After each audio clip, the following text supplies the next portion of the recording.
Hey guys, welcome back to yet another video. Today I want to talk about what is the true cost of ownership of my Audi R8. I have quite a few videos talking about the maintenance costs, videos talking about the insurance, but I've never talked about the entire cost of ownership, including like interest, including taxes, including depreciation. So in this video, I'm going to give you a breakdown of all of those things and give you a grand total of what is the total cost of owning an Audi R8 like this. If this is your first time viewing my channel, I do videos around tech reviews, cars, and finance. If any of those topics interest you, make sure to like and subscribe. It's going to help me out with growing this channel, and I'll greatly appreciate it.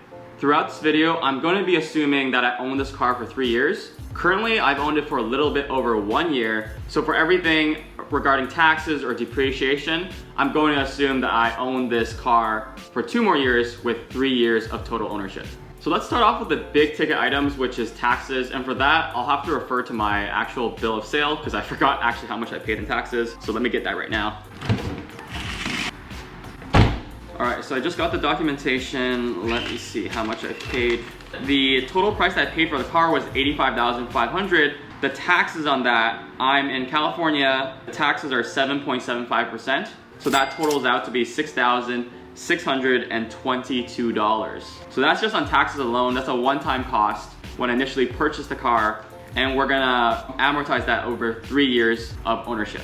Aside from taxes, we also have the first year registration costs. And this is gonna be a yearly expense. For the first year, I paid $972 registering this car. The second year was a little bit cheaper, so I think it was around $850 for registration. So we'll average it out to be $900 a year, $2,700 for 3 years of ownership. I also prepaid for yearly maintenance, $1,250 for 2 years of Audi Care, which means each year I'm paying $625 for maintenance. And this is assuming nothing goes wrong with your car. This is just the maintenance, the bare basics of changing the oil, changing some of the spark plugs, etc. If you have actual problems with your car, obviously it's gonna cost a lot more. But assuming that nothing goes wrong and you're just paying for yearly maintenance, we'll say that costs $625 per year. Now let's talk about insurance. I do have this car insured with Geico and I have a pretty good rate. I was paying around $150 per month before COVID. During COVID, I actually got my rate down lower to $125 per month because I'm driving a lot less now. I work completely from home. I'm putting about probably 1,000, 2,000 miles on this car per year now. Tell that to your insurance providers that you're not driving as much during COVID. You can actually lower your rate, and I suggest all of you do that if you're in that similar situation. Let's take an average of $150 and $125, and let's say I'm paying $135 per month. We have $4,860 for 3 years of insurance. After all of those expenses, we have interest on the loan that I got to finance this car. I put $42,000 down payment and I financed around $56,000, I believe. And initially I got a 5% interest rate because it was my very first car loan. So the interest rate was a bit higher. I do have a really good credit score.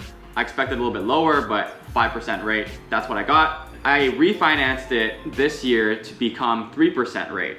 So let's just assume 4% over the course of my loan, average those two out. So with those numbers, 4% interest rates, loan for 5 years, and borrowing $56,000, I'm paying around $4,800 of interest within the first 3 years, which is how long I intend to keep the car. Now with the last big ticket item, which is the car's depreciation. This is a cost that most people forget to count into their cost of ownership because it's a hidden fee. You're secretly losing that money and you only find out about it once you sell the car in the future.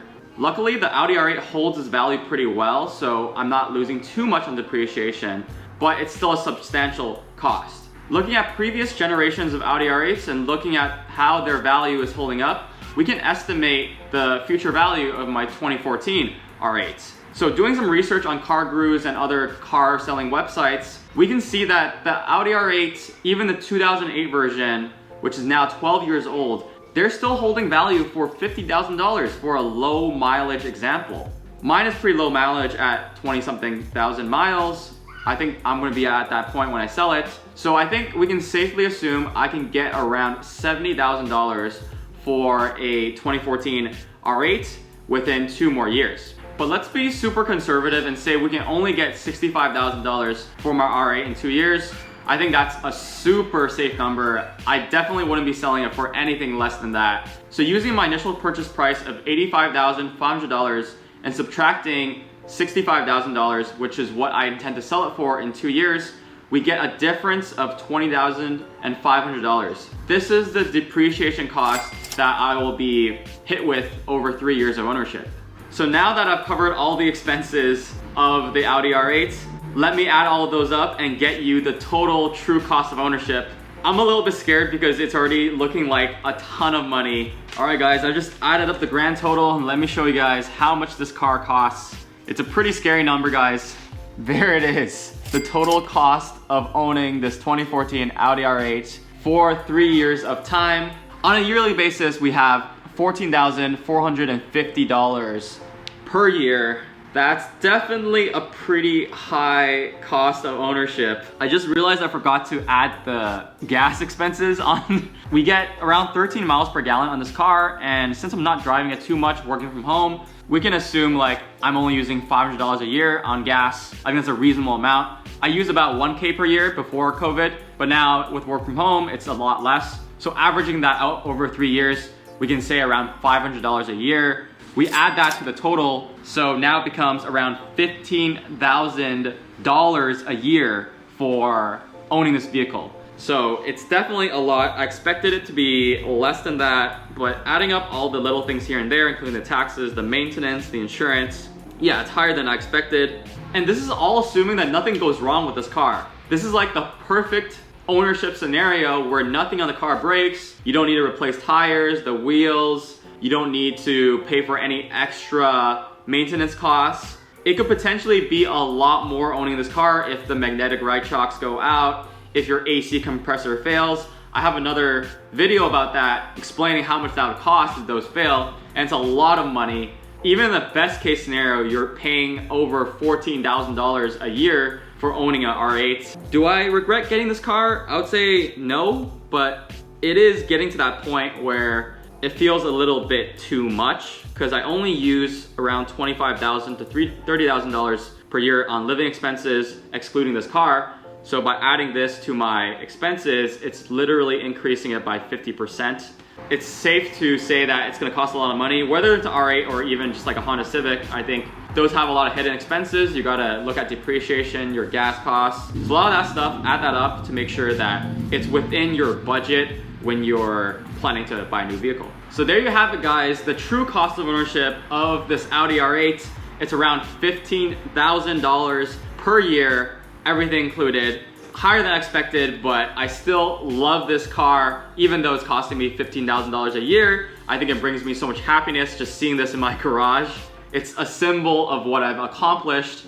Every time I see this in the garage, it gives me more motivation to build my career out to the very next level where I can eventually purchase a better car than this, such as a Lamborghini Huracan. Please give me a like if you've enjoyed this video and subscribe as well if you want to see more content like this. Leave any questions in the comment section down below. I'll make sure to answer them. That's the end of the video, and I'll see you guys next time.